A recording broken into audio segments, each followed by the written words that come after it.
안녕하세요 여러분, 파란나라 빅토리입니다. 오늘은 정말 시원하게 터트려 드리겠습니다.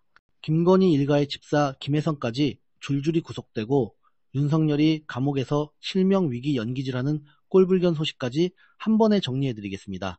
먼저 김건희 일가의 집사로 불리는 김혜성 놈이 드디어 꼬리를 바렸습니다. 이 새끼가 대기업들로부터 184억 원이나 받아먹고 그중 46억 원을 자기 주머니로 빼돌린 혐의를 받고 있습니다. 윤석열이 파면당하자마자 베트남으로 꽁지 빼고 도망간 게 들통났거든요. 인터폴 적색수배 조치가 시작되니까 여권 만료 하루 전에 부랴부랴 귀국해서 공항에서 바로 체포됐습니다.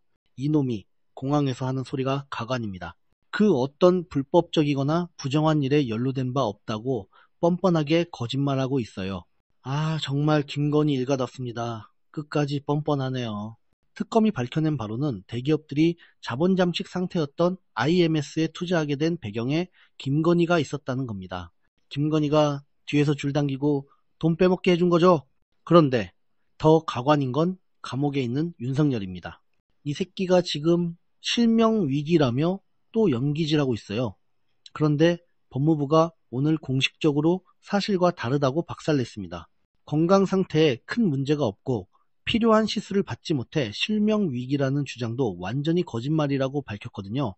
이놈이 당뇨 망막증 진단을 받았는데 관련 시술을 3개월째 받지 못해 실명 위험이 커지고 있다고 구라쳤는데 실제로는 13일하고 14일 이틀에 걸쳐서 외부 진료를 다 받았습니다.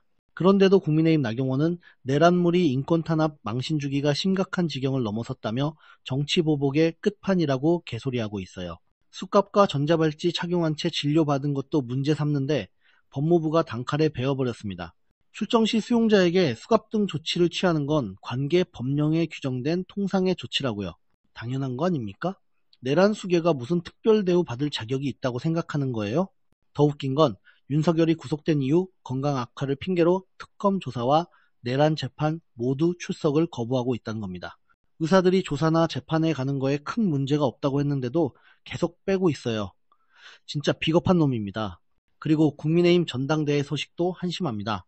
김문수와 장동혁은 또 보수 유튜브 채널에 나가서 강성 지지층한테 빌붙고 있어요.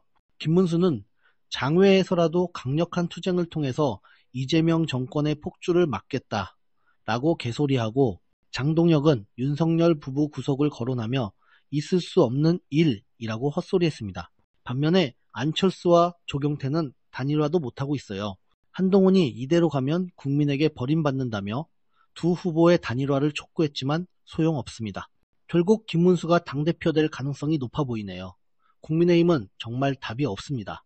마지막으로 정말 어이없는 소식 하나 더 전해드리겠습니다. 민주당 이춘석 의원이 주식 차명 거래 혐의를 인정했어요. 처음에는 타인 명의로 거래한 사실이 결코 없다 라고 뻔뻔하게 거짓말했다가 경찰이 증권사 압수수색하고 PC 확보하니까 바로 백기투항했습니다. 보좌관 계좌로 네이버와 LG CNS 주식을 거래했는데 두 회사 모두 정부가 국가대표 AI로 지정한 곳이에요. 이춘석이 당시 국정기획위원회 경제2분 과장을 맡아 AI 정책을 다뤘거든요. 미공개 정보로 주식 거래한 혐의까지 받고 있어요.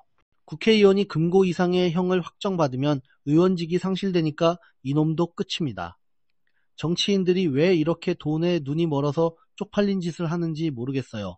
결론적으로 윤석열, 김건희 일당들이 하나씩 다 무너지고 있습니다. 김혜성까지 구속되면서 김건희 일가의 비리가 줄줄이 드러나고 있고, 윤석열은 감옥에서 실명 위기 연기질하며 비겁하게 도망치고 있어요. 아직 갈 길이 멀지만 더 이상 이런 쓰레기들이 대한민국을 농락하지 못하게 해야죠. 국민 여러분, 끝까지 지켜보시고 정의가 실현되는 그날까지 함께 싸워나갑시다. 이상으로 오늘의 시원한 뉴스 정리였습니다.